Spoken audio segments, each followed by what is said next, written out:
Hello friends, आज आम unboxing करवा ये सोलार इंटरैक्शन लैंप एटा किसी ऑर्डिनरी लैंप नहीं बट बहुत बजेट प्राइस रे आपन को बहुत स्मार्ट लाइट मिल जिवो।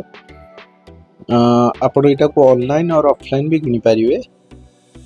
देखंतु एथरे गोटे सोलार पैनल अछि, एथरे चार्ज हो 5 to 6 आवर्स नबो चार्जिंग पई। बट एथरे तीनटा मोड आछि, तीनटा मोड आपन को देखै देबी।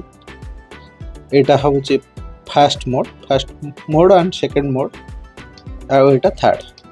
फास्ट रे कोन होउची जे एटा आपन को रहुची जदी कि पाखु को आसुची तापर ही एटा लाइट ऑफ होबो न नहीं सेमती रहिबो। तो जो जगह रे आपनकर इलेक्ट्रिफिकेशन नाही और लाइट आवश्यक करचोंती सेठी आपण एटा आउटडोर यूज करि परिबे।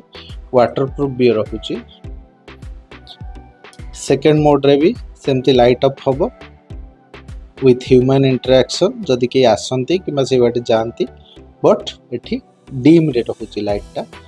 आउ थर्ड रे एटा जो सस्टेन मोड रे एठी लाइट टा बहुत डिम रे रहबो किंतु सब बेले जळिबो। तापर एटा of.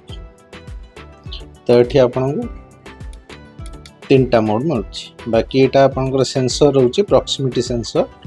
Uh Etah plastic build अछि विथ बहुत भलो क्वालिटी रो प्लास्टिक भी अछि। वाटरप्रूफ भी रहउची। घर बाहर आपण रखी परिबे जोठी सनलाइट आसुथिबो आउ कौनसी इलेक्ट्रिफिकेशन न व्यवस्था नथिबो। एटा गार्डन लाइट रे भी यूज करि हबो टू डेकोरेट। आज आम देखीदवा गोटे राति केमती कौन एटा काम करछि।